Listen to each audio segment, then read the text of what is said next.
If you are a fantasy fiction fan, then you are in the right place, because in this video we are going to talk everything about Dune Part 2. Stay with us till the end of the video to know the whole story. So let's get started. Let's take a look at the base of the Dune world before we get into the story of Dune 2. This world will help you understand the movie's plot better if you don't already know what's about it. To begin with, think of an Earth that stopped being livable. People had to leave. Their kingdoms were built when they moved to the new worlds. However, there was a problem. Machines and powerful artificial intelligence turned against people because AI was illegal. People had to depend on their skills, and groups that worked on improving people's minds and bodies. They have incredibly smart minds and can do complicated sums in a matter of seconds. Their weapons got better over time, and they built strong countries with an emperor in charge of each one. In the movie, we see Asgard, a desert world where the Freemen live, is one of the important planets, but Arrakis is different because it has a valuable mineral that is like oil on Earth and is needed as power. Batista's character and his uncle live on the second planet, Giedi Prime. Their group is the Harkonnen, and they have been getting minerals from Arrakis and selling them all over the world for a very long time. Next is Caladan, the third planet. It is in the same family as Atreides, the emperor who rules all over the kingdoms of the world, who lives in the fourth planet, Khatain.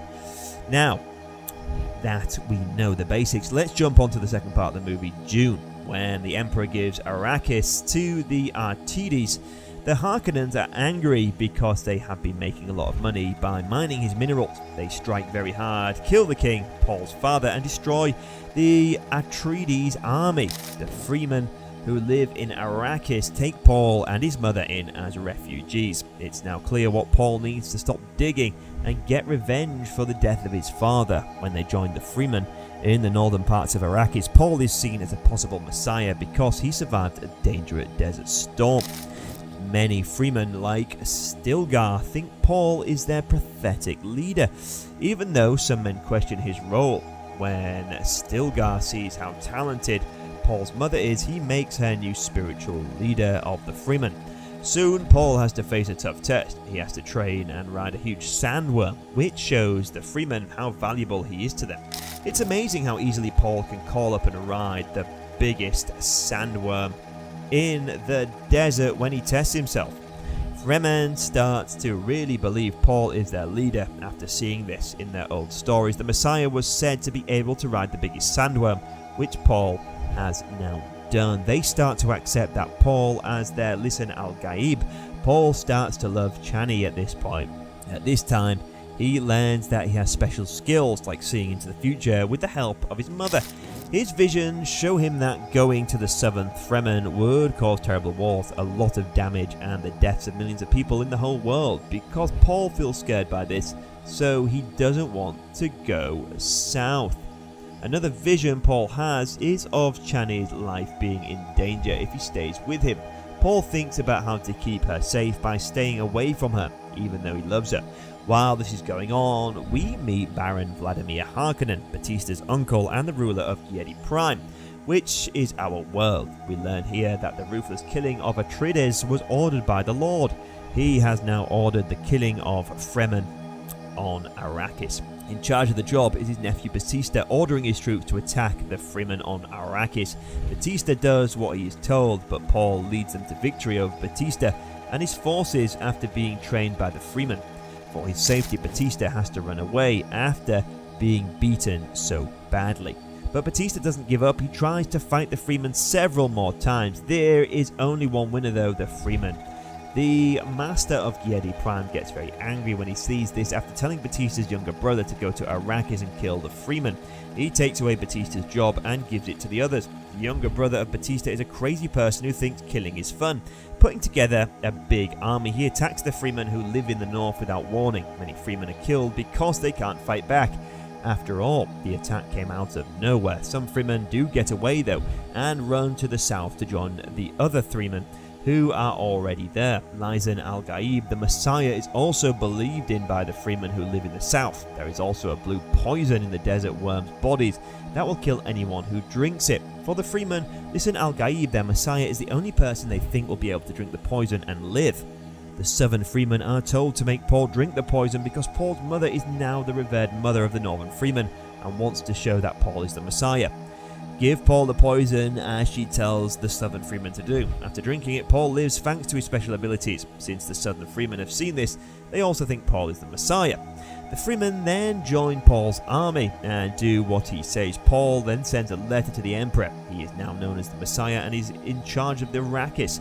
Paul tells the emperor that he is still living in this message and asks to meet Arrakis. Paul says he will tell everyone in the kingdoms and worlds that the emperor was behind the killing of his father and the Atreides if the emperor doesn't come.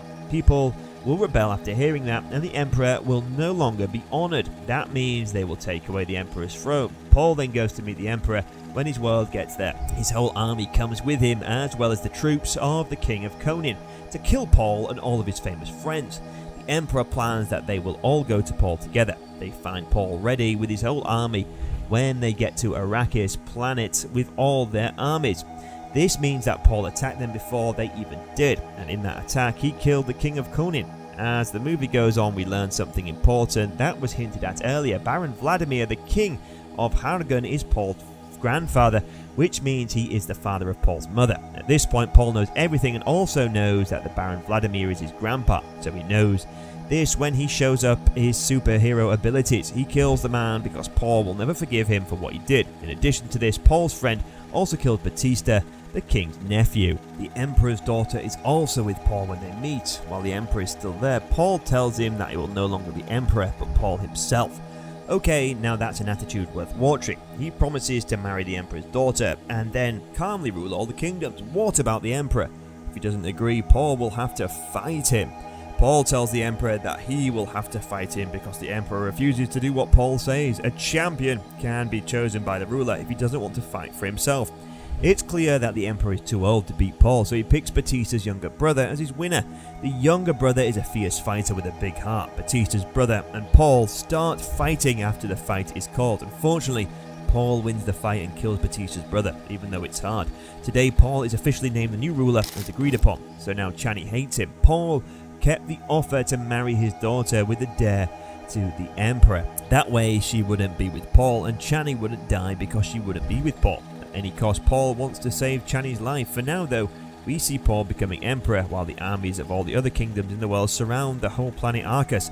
After being called by the ruler, they all came here. Paul tells them his message when he sees that all of these kingdoms' forces have reached this place. Paul calls himself the new ruler and tells them so. He declares that anything will be okay as long as they all accept him as a ruler. They will have to get ready for a fight if they don't, though. Every kingdom and its armies will refuse to recognize Paul as an emperor as soon as they hear this word. Paul tells his whole brand of freemen to get ready for battle because he knows that it looks like Paul and the other countries are going to have a very dangerous fight now. In Dune Part 3, though, we will see the whole fight. Like all the fans, you might also be excited, right? What a graphic treat Dune 2 is. Take long shots of desert that never end and towns from the future that look and feel so real you could touch them, while exciting action and touching scenes that make you feel things. The way the story develops keeps you on edge of your seat, not to mention the edits. Which part of Dune do you like the most? Do share with us in the comments. If you enjoyed the video, don't forget to like, share and subscribe to the channel.